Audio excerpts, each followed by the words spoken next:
આજે નર્મદા જિલ્લાના રાજપીપળા ખાતે સાંસદ Shri Mansukhbhai Vasava, collector Shri, DDO Shri, DCF Shri અને તમામ વિભાગોના શાખાના અધિકારીઓની ઉપસ્થિતિમાં, જિલ્લા પ્રમુખ શ્રી, ધારાસભ્ય શ્રીની ઉપસ્થિતિમાં દિશા મોનિટરિંગની આજે મિટિંગો થઈ અને આ મિટિંગમાં અમે વિવિધ બાબતોની એમની સાથે ચર્ચાઓ કરી છે.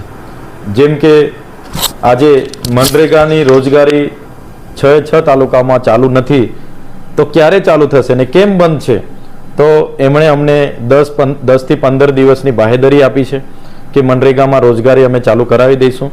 બીજું કે નરેન્દ્રભાઈ મોદી જ્યારે વડાપ્રધાન ડેડિયાપાડા તાલુકામાં આવે છે ત્યારે તો તંત્ર આજે યુદ્ધના ધોરણે લાગી ગયું છે. તો જૂના રાજનો રોડ કેમ બનાવતા નથી, કેમ વન વિભાગ અટકાવે છે?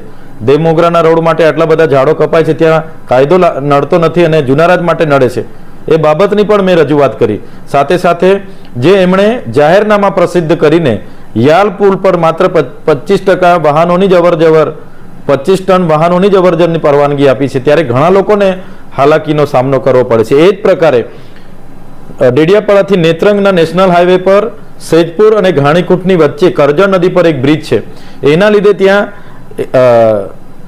એંગલ લગાડવામાં આવ્યા છે, જેના કારણે 4 વ્હીલ સિવાયના વાહનોની અવરજવર નથી થતી અને ડાયવર્જન ગ્રામ્ય વિસ્તારમાંથી ખેડીપાડા થઈને, કેવડી થઈને, ફૂલવાડી થઈને આપવામાં આવ્યો છે.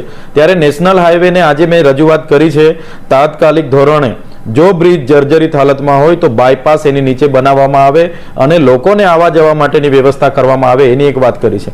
ત્રીજી વાત, ચિકદા તાલુકો નવો અસ્તિત્વમાં આવ્યો છે ત્યારે ત્યાં બસ સ્ટેશન ઊભું કરવામાં આવે, પોલીસ સ્ટેશન ઊભું કરવામાં આવે, તાલુકા પંચાયત મામલતદાર ઊભી કરવામાં આવે અને સાથે સાથે ITI થી લઈને તમામ પ્રકારની શાખાઓ, તમામ પ્રકારના અધિકારીઓ ત્યાં હાજર રહી અને લોકોની સેવાકીય પ્રવૃત્તિ સરળ બને એ બાબતોની રજૂઆત કરવામાં આવી છે. સાથે મધ્યાહન ભોજનના જે કોન્ટ્રાક્ટરને આપવાની પદ્ધતિ છે, જ્યારે એક જિલ્લામાં એક જ કોન્ટ્રાક્ટર આખી શાળાઓમાં મધ્યાહન ભોજન પૂરું પાડે છે, એવું ગુજરાત સરકારે અહીંયા એક એજન્સી નક્કી કરી છે, જેનો પણ મેં વિરોધ કર્યો છે અને કીધું છે કે જે પ્રકારે મધ્યાહન ભોજન ચાલે છે એ પ્રકારે એમને મધ્યાહન ભોજન ચાલવું જોઈએ.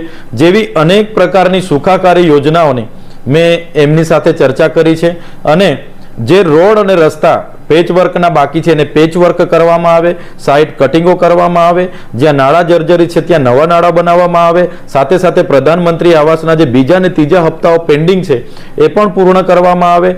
ફોરેસ્ટ ડિપાર્ટમેન્ટની જેટલી યોજનાઓ હોય, ટ્રાઇબલ સપ્લાયની યોજના હોય, નાણાં પંચની યોજના હોય, વર્ષોથી એમની જે ગ્રાન્ટ બચત છે આદિ આદર્શ ગ્રામથી લઈને એ તમામ ગ્રાન્ટોને તાત્કાલિક ધોરણે અમલીકરણ કરીને કામો પૂરા કરવામાં આવે એવી આજે મેં માંગ કરી છે.